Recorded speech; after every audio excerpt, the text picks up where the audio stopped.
Hi viewers, welcome to Bhaskar's area. ఈరోజు మనం ముఖ్యమంత్రి యువనేస్తం నిరుద్యోగ భృతికి సంబంధించి కొన్ని మార్పులను చోటు చేసుకోవడం జరిగింది. ఆ మార్పులను మనం ఈ వీడియోలో చర్చించబోతున్నాం. మరి ముఖ్యమంత్రి యువనేస్తం పథకంలో ఏం మార్పులు అనేవి జరిగాయి అనే విషయానికి వస్తే, భృతికి తెల్ల రేషన్ కార్డే అర్హత. అంటే ఒక పర్టికులర్ పర్సన్కి నిరుద్యోగ భృతి అనేది ఇవ్వాలా వద్దా అనేది నిర్ణయించడం కోసం కేవలం తెల్ల రేషన్ కార్డ్ అంటే వైట్ రేషన్ కార్డుని మాత్రమే అర్హతగా పరిగణిస్తారు. మీకు వైట్ రేషన్ కార్డు ఉంది అంటే మీరు ఈ నిరుద్యోగ భృతికి అప్లై చేసుకోవచ్చు. తరువాత ఇంతకుముందు ల్యాండ్ అంటే భూమి విషయంలో కొన్ని ఆంక్షలు అనేవి విధించడం జరిగింది. అంటే మామూలుగా లబ్ధిదారులు 2.5 ఎకరాల మాగాని 5 ఎకరాల మెట్ట భూమి కన్నా ఎక్కువగా ఉంటే ఈ పథకానికి అనర్హులు అనే విషయం మనకి ఇంతకుముందు ఇవ్వడం జరిగింది. కానీ ఇప్పుడు భూమికి సంబంధించిన ఈ ఆంక్షల్ని ఎత్తివేశారు. అంటే భూమి ఎంత ఉన్నప్పటికీ మీకు కేవలం తెల్ల రేషన్ కార్డ్ అనేది ఉంటే మీరు కూడా ఈ నిరుద్యోగ భృతికి అప్లై చేసుకోవచ్చు. అలాగే ఇక్కడగా తిరకాసు అనేది కూడా మనకు ఈ నిరుద్యోగ భృతిలో పెట్టడం జరిగింది. అదే ఏంటి అంటే వేలి ముద్రలు. ఆల్రెడీ మీ ఇంట్లో అందరూ చూసింటారు, ఎన్టీఆర్ భరోసా కింద వృద్ధులకు పెన్షన్ ఇస్తున్నారు. ఆ పెన్షన్ తీసుకోవడం కోసం ఆ వృద్ధులు ప్రతి నెల 1-2 తారీఖుల్లో ఒక ప్రభుత్వ కార్యాలయానికి వెళ్ళి వాళ్ళు వేలిముద్రలు ఇవ్వడం జరుగుతుంది. వాళ్ళు వేలిముద్రలు వేసిన తర్వాతే వాళ్లకు ఆ పింఛన్ అనేది రావడం జరుగుతుంది. సేమ్ అదే విధానం ఇక్కడ నిరుద్యోగ భృతికి కూడా అప్లై చేయడం జరిగింది. అంటే ప్రతి నెల ప్రభుత్వ కార్యాలయాల్లో బయోమెట్రిక్ ద్వారా ఆ నిరుద్యోగి వేలిముద్ర అనేది వేయాల్సి ఉంటుంది. ఇక్కడ చాలామంది వాళ్ళ యొక్క గ్రామాల్లో కాకోకుండా వేరే దూర ప్రాంతాల్లో అంటే బెంగళూరు, హైదరాబాద్ ఇట్లా చాలా చోట్ల వాళ్ళు ఉంటూ దీనికి అప్లై చేసుకున్నారు. అలాంటి వాళ్ళు ప్రతి నెల వచ్చి ఇలా వేలిముద్ర వేయడం వాళ్ళకు కొద్దిగా కష్టమైన పనే. ఓకే, కాకపోతే ఈ రూల్ అయితే పెట్టడం జరిగింది. ఎందుకోసం పెట్టారు అంటే ఒక పర్టికులర్ నిరుద్యోగి అనే అతను ఆంధ్రప్రదేశ్లో నివసిస్తున్నాడా లేదా ఆంధ్రప్రదేశ్లోనే ఉన్నాడా అని నిర్ధారించడం కోసం ఈ ఆప్షన్ని పెట్టడం జరిగింది అని వివరించారు. అలాగే అక్టోబర్ నెల నుంచి స్వయం ఉపాధి, నైపుణ్యాభివృద్ధి, అప్రెంటిస్కు సంబంధించిన శిక్షణ ప్రక్రియను కూడా ప్రారంభించబోతున్నారు.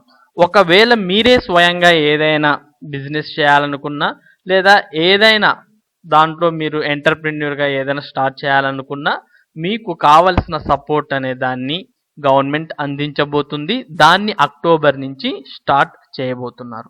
అలాగే వివిధ పోటీ పరీక్షలకు ప్రిపేర్ అవుతున్నటువంటి అభ్యర్థులకు కూడా నవంబర్ నుంచి కోచింగ్ అనేది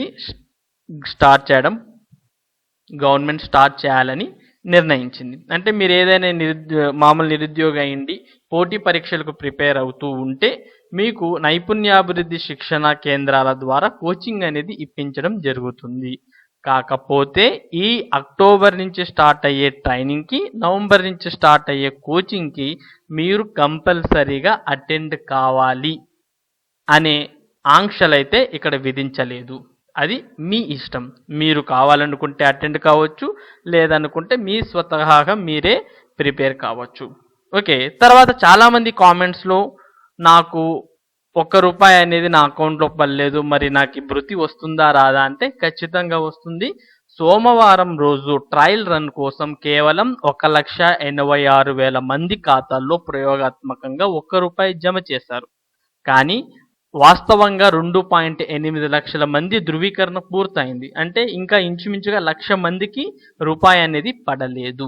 కాబట్టి టోటల్గా 2.8 లక్షల మందికి కూడా ఈ ₹1000 భృతి అనేది రేపు వాళ్ళ యొక్క అకౌంట్లో జమ కాబోతోంది. కాబట్టి మీరు కంగారు పడాల్సిన అవసరం ఏమీ లేదు. మీ అకౌంట్లో కూడా రేపు ₹1000 భృతి అనేది పడబోతోంది.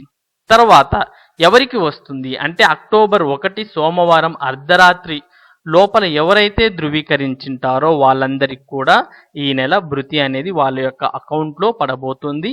ఒకవేళ మీరు ఈ కట్ ఆఫ్ తర్వాత అప్లై చేస్తుంటే మీకు ఈ నెల భృతి రాదు. తర్వాత నెక్స్ట్ నవంబర్ నెలలో మీరు భృతి అనే దాన్ని అందుకోవచ్చు. అలాగే చాలామంది వారి యొక్క బ్యాంక్ ఖాతాలకు ఆధార్ నంబర్ని లింక్ చేయలేడు అని అంటూ ఉన్నారు. అలాంటి వాళ్ళకు కూడా భృతి అనేది వస్తుంది. మీరు ఆల్రెడీ అంతా కంప్లీట్ చేసి ఓన్లీ బ్యాంక్ ఆధార్ మాత్రమే లింకప్ కాకపోతే మీకు ఆర్టీజీ ద్వారా సమాచారం అందుతుంది. అలాగే దాని ద్వారానే మీకు భృతి అనేది కూడా అందుతుంది. ఎప్పుడైతే మీ బ్యాంక్ ఖాతాకు ఆధార్ లింక్ అవుతుందో అప్పుడు మీ అకౌంట్కు అమౌంట్ అనేది ఆర్టీజీఎస్ ద్వారా ట్రాన్స్ఫర్ చేయడం జరుగుతుంది అనే విషయాలు మనకి ఇక్కడ ఈ ఆర్టికల్ ద్వారా తెలియజేయడం జరిగింది. అలాగే చాలామంది 20,000 మంది దాకా కొన్ని ప్రాబ్లమ్స్తో ఇంకా కంప్లీట్గా అప్లై అనే బటన్ని క్లిక్ చేయకోకుండా ఉన్నారు. అలాంటి 20,000 మందికి కూడా భృతిని అందించాలి అని గవర్నమెంట్ నిర్ణయించింది.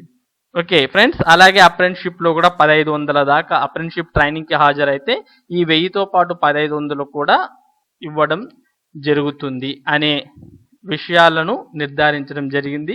ఇవన్నీ కూడా ఈరోజు ఈ ముఖ్యమంత్రి యువనేస్తంలో జరిగిన మార్పులు. ఈ మార్పులన్నీ మీకు ఎంతగానో ఉపయోగపడతాయని నేను మీకు అందిస్తున్నాను. మరి ఇలాంటి లేటెస్ట్ అప్డేట్స్ మీకు ఎప్పటికప్పుడు అందాలి అనుకుంటే మన భాస్కర్స్ ఏరియా ఛానల్ను సబ్స్క్రైబ్ చేసుకోండి. Thank you friends.